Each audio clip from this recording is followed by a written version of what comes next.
Next up, we have a special guest joining us. Please welcome Richard, an experienced local stand-up comedian known for his quick wit and hilarious stories.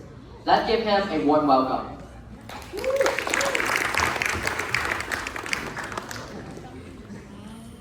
Hey, what's going on, CuperTeens? How are you doing? It's truly inspiring that you decided to come on a Sunday afternoon to an event that costs you no money, where the parents can drop off the kids for free. It's truly inspiring. My name is Richard Yan. I am a comedian. I've been doing comedy for a couple years now. And would you give a round of applause for the organizer, Bing Chen, and his team? Yeah? Great job, everyone. It takes a lot of guts to stand here and do performances. And one round of applause for Mayor Chow for making this happen. Mayor Chow was like, she wants to see more of this happening year after this, right? Yeah, but she hasn't seen my set yet, so maybe you spoke too soon, miss. Maybe you don't want to do this after the messaging I'll be giving to the teens here in this room. I am a comedian. I've been doing this for 3 years now. I'm actually really famous. Yeah, like none of you recognize me, I realize.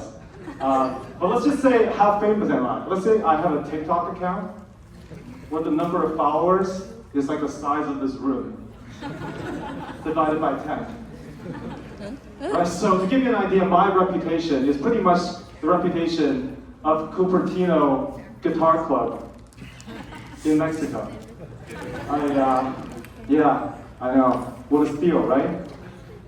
It's an honor to be here, really. I really appreciate Bing Chen for inviting me here. Bing Chen did warn me beforehand. He said that you were doing comedy for teenagers and families. So no cussing, no adult topics. So this will be a short set. It's great to be here today. I'm actually from China. I came to this country when I was 15 years old. You know, I've been here for a while now. I feel I'm somewhat Americanized, you know, more Americanized than maybe Panda Express, but not as Americanized as the P.F. Chang, you know, right in between those. When I first came to this, when I first started working, this guy at work kept calling me a Chinese communist spy. What? Yes. And I was like, no, I'm not a spy. And he's like, only a spy would say that. And I was like, you got me, bro. And then he kept taunting me. I was like, stop it. And he won't stop. He's like, Chinese communist spy, Chinese communist spy. I had no recourse. I had to report him to my superior officer of the Chinese Communist Party. And they killed that guy. So let that be a lesson to Americans. Can't you just say you are a spy? Let's see. So it's great to be here, though. I recently went back to China, right, for the first time maybe in 10 years, and China has undergone big changes. Yeah.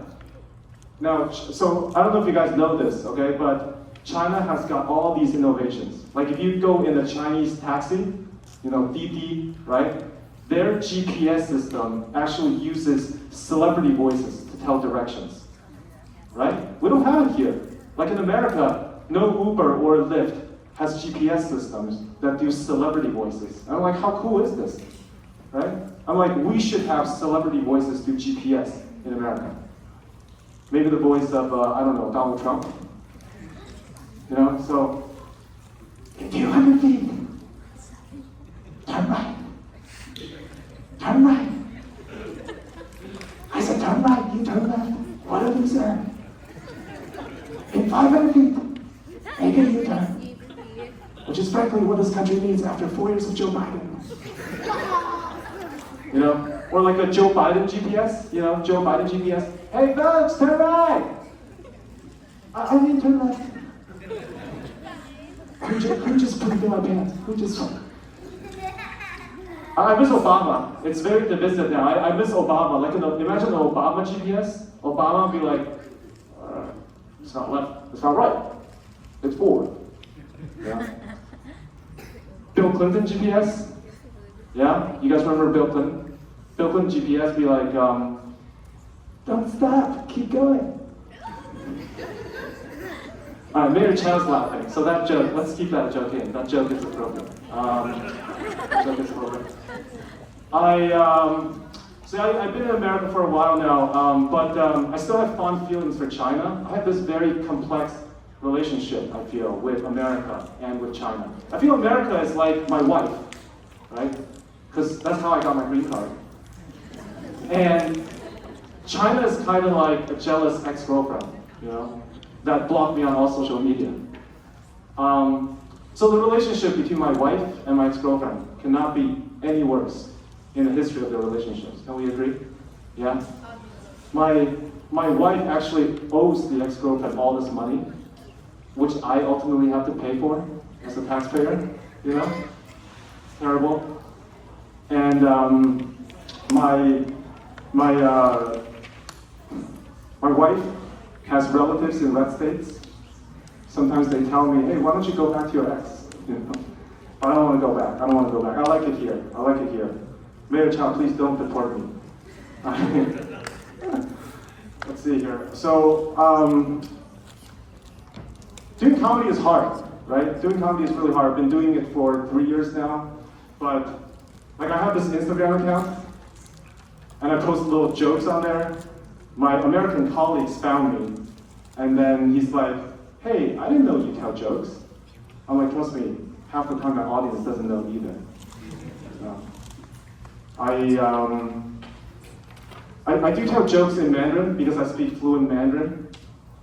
There's a big difference when you tell jokes in Mandarin versus English. So the other day I asked my wife, do you think I'm funnier in Chinese or in English? And my wife is like, oh, definitely in Chinese. I'm like, okay, but you never heard me tell jokes in Chinese. But she's like, I've heard you tell jokes in English, honey. Yeah, nothing like a supportive, loving wife for your comedy career. The other day I was doing comedy for a group of kids at a school, 6, 7-year-olds, and this one kid raised his hand and he's like, Mr. Richard, do you make any money from doing comedy? I was very surprised by this question from a 7-year-old. I was like, that's a really profound question. I have not heard that question since my wife asked me in the kitchen this morning. Yeah. Let's see here. So, yeah, doing comedy is not easy, but, you know. So the thing about comedy is that you need to have an element of surprise, right? Like you have, so who here has heard me do Chinese jokes before? Clap your hands. Okay, just a few people. Okay, all my Red Note fans are here, apparently. That's great, that's great. I actually have kids. Yeah, I do have kids. I know I look way too young to be a parent, but I'm actually 42 years old. I don't know if you can tell. Yeah, I know I look young, but some audience members come up to me and they're like, well, we can't tell. We don't agree. We don't agree that you're young, sir. Let's see here. So my kids are the main reason why my house is always messy. You know? You guys have messy houses? Messy homes? No? A bunch of liars, apparently. So my house is so messy, okay? Like, if you come to my house, you would have a hard time knowing if burglars have ransacked my home or my kids are at home, you know? But I feel burglars don't bother to come in anymore, you know? Like they would come to my house, knock down the door and be like, yo, have I been here already? Because it's so messy, you know? Yeah, so like my kids, everywhere they go, right? It's super messy. Books, toys, clothes, everywhere on the floor. And I don't know if you guys know this, but the worst hurricanes in American history, Hurricane Katrina, Hurricane Andrew, are actually named after my children. Yeah. Kids are a lot of fun. You never, like at dinner tables, we never have a peaceful meal, right? Kids are constantly talking. Like, so normal people, when they eat, they scoop, right, rice and put into their mouths little by little. My son would grab the rice with his hand and fly the rice over from one plate to the next and to another plate and finally drop it on the floor. Yeah. And the other thing is my son, he loves to perform, you know, like between bites, he would get off his chair, do a little skit, do a magic show, sing a song, right?